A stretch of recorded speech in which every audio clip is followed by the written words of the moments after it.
It's a still good morning. Still got 30 minutes left. Hope everyone's been enjoying the event so far. So I'm going to be, on behalf of Western Space at Western University, I'm going to be giving this workshop on science communication. This is mainly going to be an introduction to what science communication is and how it differs from when probably people talk about science engagement and science outreach. And also to give you a couple of tips on what we call the elevator pitch, which I think will be very handy for a lot of especially high school and undergraduate students who are wanting to meet potential bosses or supervisors. It's a great way to learn how you can talk about your work very quickly, especially if they don't have a lot of time in the middle of a conference. So let's begin. So just a quick introduction. My name's Gavin Tolometti. I am a PhD candidate at the University of Western Ontario with Western Space. My degree is in geology and planetary science, mainly looking at lava flows on the Moon and Mars. And this presentation was also put together by our education outreach and communication specialist, Dr. Parshni Patel, who is she's not able to attend today, so I will be taking the lead on this workshop for her. So when we think about science, science is everywhere, no matter from when you get up in the morning, taking a walk in your local town or city, or talking to your friends, or even driving down the highway. Everything that you see, do, and hear involves science in some way. So you have to really think about these questions. How is it that people experience science? Do they not really think about it all the time, or are there avid thinkers that always try to figure out how science can explain everyday events or processes? And where would you think people would come across science? Do they come across it from someone they know? Do they come across it at museums, from lectures, forums, large seminars, outreach events? Or do they not really experience it at all, but they're not aware that they do? And what ways can science come up in somebody's life? As I mentioned just a minute ago, maybe they know someone who's in the field of science, maybe they're a student who's starting to learn about science, or maybe I think one that's probably the most common form of science that people will experience is when you're in the kitchen cooking or baking. That is a form of science, seeing reactions occur when you heat up water, when you're baking bread or cakes. So science is everywhere. It's just most of the time we don't really think about it. So what would we think about with science? How and what? What is science when we try to communicate it? So there's actually three different categories when we think about science. So for this workshop, science communication. And what science communication means is it's a one-way street. So it's usually when a news station or a podcasting group or a radio station tries to communicate a scientific discovery or an event that's happening, but they're not getting any feedback, getting a return response from an audience. It's just a one-way direction. This is what the science is, and this is the story we're telling. And it differs. Science communication differs from when you hear the term scientific communication. Scientific communication just means the way of explaining something in a scientific term. The science communication side is just you're explaining it in a one direction to an audience. Now for science engagement, this is the two-way street. This would normally happen if you're in a lecture, if you're at a seminar, if you're at a public event, let's say your local town hall, where someone is giving a presentation and engaging with an audience, whether it's from grade 6 students all the way up to a company that maybe studies green energy and recyclable waste. But at that point, you're engaging with the audience and you're getting feedback back, and they're asking questions.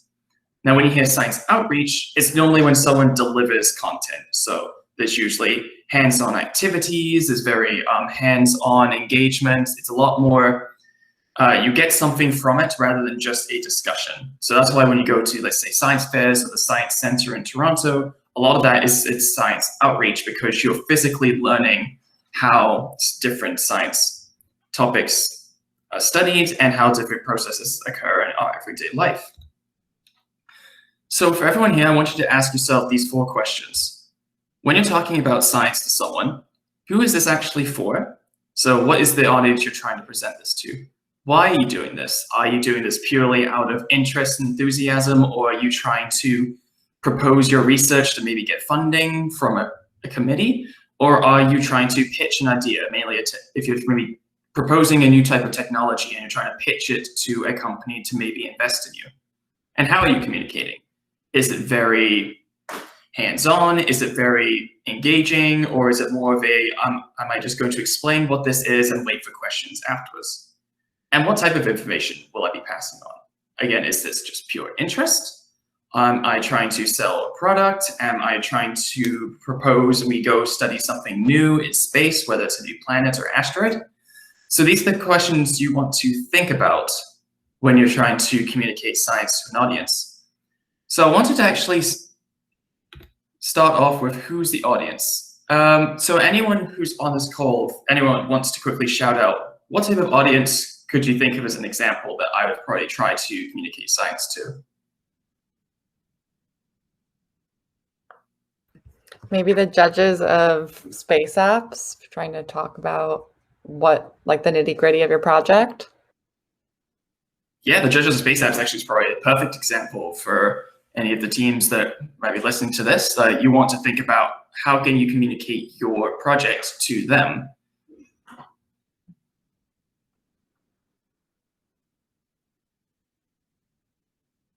Does anyone else have another idea of what other audience they might present to? Maybe your friends and family to try to explain the project that you just did.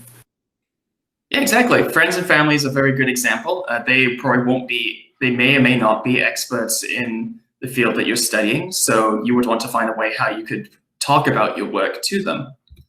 So for that, you want to make your message relevant to their lives. So you always have to think, why are they going to care about this, and and why is it relevant to them? Because sometimes a lot of people don't really care because sometimes they're not explained how this is actually relevant to them. I think a good example is when people talk about the importance of satellites. So most people wonder, like, well, why should I care about how satellites work and why we use them? The big example is a lot of people's smartphones, their apps, a common one would be GPS, would not be usable if it wasn't for satellites. Even internet. If you ever wonder how you can get high-speed internet, that's thanks to satellites and radio towers. So if you tell them that there were no satellites, you wouldn't be able to stream, game, or even communicate through Facebook or Instagram without them. And consider their background and knowledge. So do they know anything about this topic, or do you know that they know nothing at all? So, because if they know a little bit, there's some things you don't have to mention. But if they're a blank slate, you're just going to be drawing on the canvas, you want to be able to give them enough background knowledge that they can understand and gain from this, instead of just throwing a lot of information and jargon at them, which is actually the next one. You want to avoid jargon. There's nothing, some people don't like it if you just keep on talking and talking and using language that they're not really going to get, which is quite common in professional sense, where people are so used to using specific scientific terms when they talked about their research to other colleagues, that they don't realize that audiences outside of their field probably aren't going to understand a word that they're saying, and then they're going to get thrown off. Because if you can't understand something, the chances are you're not really going to be engaged with it. And I've actually got a link to a very good site. I'll probably put this in the chat afterwards. It's called splasho.com. And it uses 10,000 of the most used words in its database. And you have to try and type and explain something, and it will let you know whether you're using jargon language or not. So if you're not using any of the 10,000 words that's in its database, it will say that this will not be very understandable to a majority of audiences. And it's actually a lot harder than you think, because there are some words we should think are very common, turn out not to be common. I think a big one was actually common when we partially found out was telescope is not under their list. So she tried to find a way to explain what a telescope is without having to use the word telescope. So you should go give it a try. It's actually a lot of good practice, especially if you speak to a lot of K-12 classes, because it is designed to make it understandable for anyone grade 6 and up. So the second part is why. Why should the audience be engaged, and why should I engage with them? So you want to be aware of the certain topic that you're talking about. Is this a bio topic? Is it medicine? Is it economic? Is it political? You want to know exactly why you're presenting this information and try to pass it on. Are you trying to share passion, enthusiasm? Which sometimes happens if you're very passionate about a topic, you want to engage with the audience. It's one way you can do it. You want to be able to share your knowledge, which is nothing wrong with that, but you just have to remember, why would I want to share this with the audience? And think of empowering the next generation. That's usually one good thing to think about, why you would engage in science communication in the first place. You're wanting to not only share your passion, enthusiasm, you're wanting to inspire the next generation, so afterwards they can continue this legacy in science and STEM for you. And the question is how? How can I use science communication to an audience that are not scientists? So in scientific, when you think about scientists, when they present information to other scientists, they would normally focus on the background heavily, delve into the methods, and only briefly talk about the results, because the results can usually be passed over very quickly, so they can talk straight into what did the results mean. For everyone else, it's actually flipped. The background is what you least want to focus on, because if you talk so much about the background and don't talk a lot about why the audience should be engaging with you, you're going to lose them very quickly. So you actually want to start with the results, saying, this is what this project is, and this is what we're able to find, and this is what the results can tell us. Then after you explain why it's important, and not just for the project, but how it's relevant to them, then you can move into, so what? What type of method? Why is this important? What methods did you use to figure this out? And then you can delve a little bit into the background. It's like, from this is why we built this project, because of X, Y, and Z. Now, I want to quickly jump over to something which I think a lot of you might find quite handy, the elevator pitch and your key message.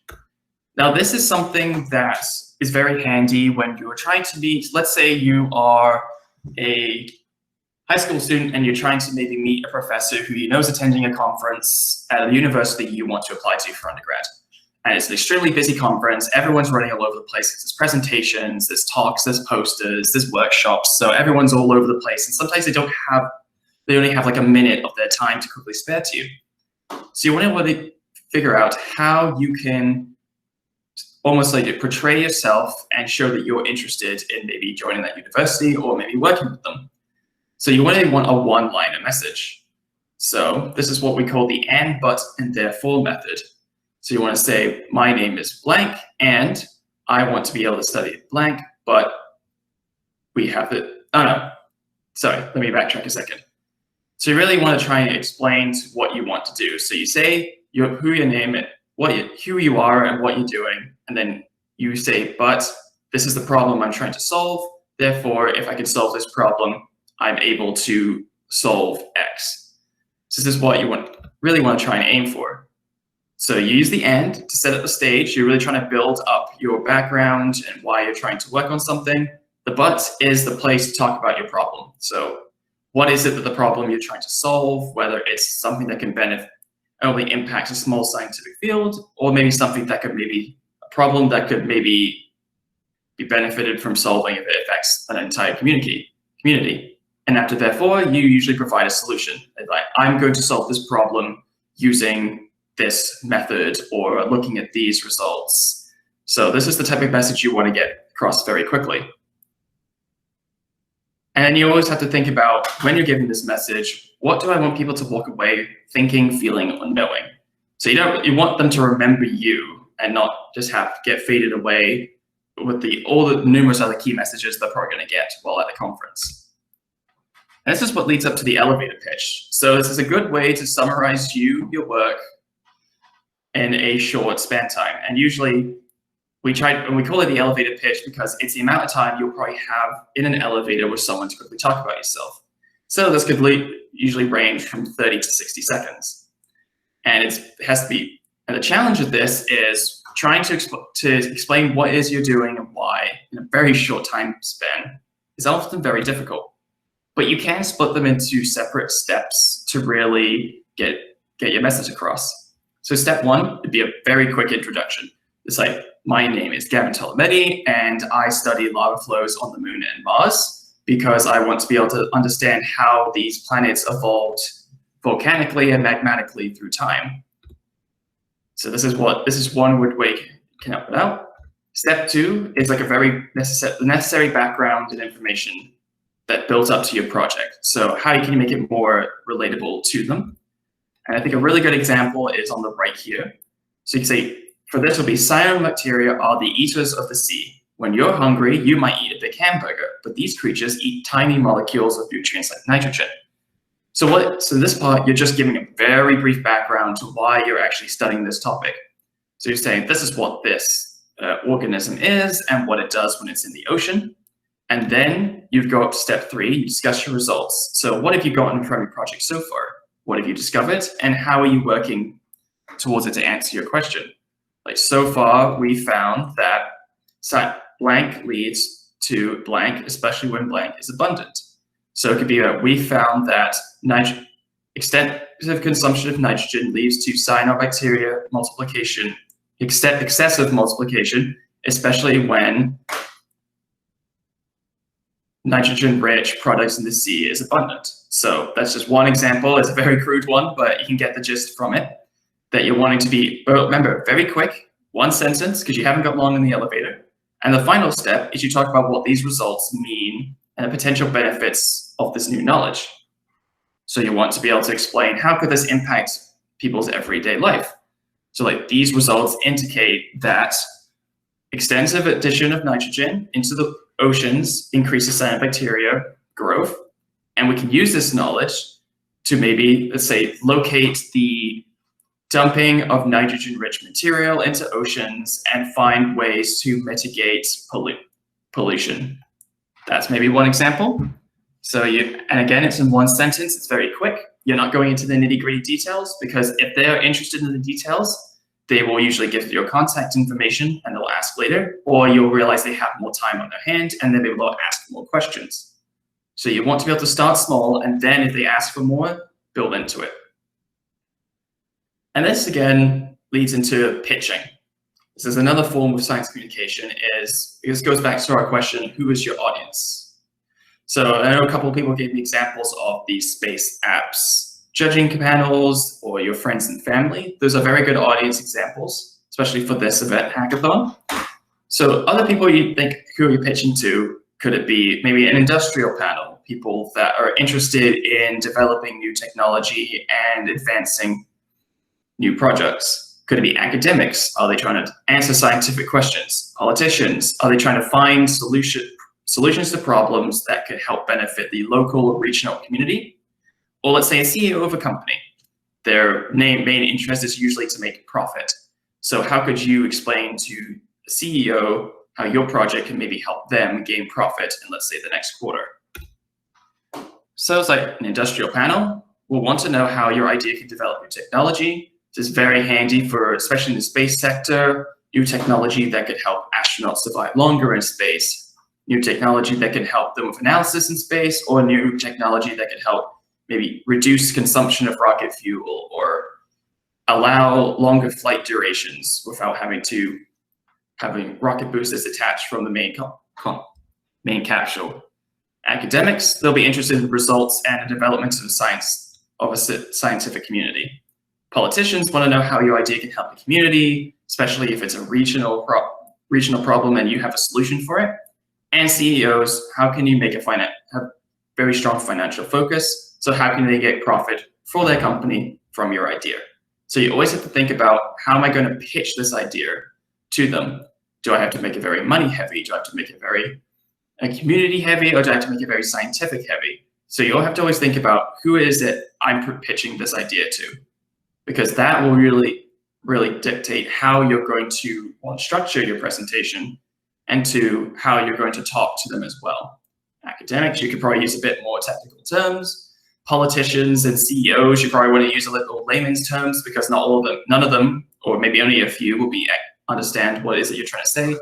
And industrial panels, you could probably use terms that they understand if it's technology they design, but you still also have to be careful that if it's technology that they're probably not going to be familiar with, you want to be able to explain it in a way that's easy and accessible.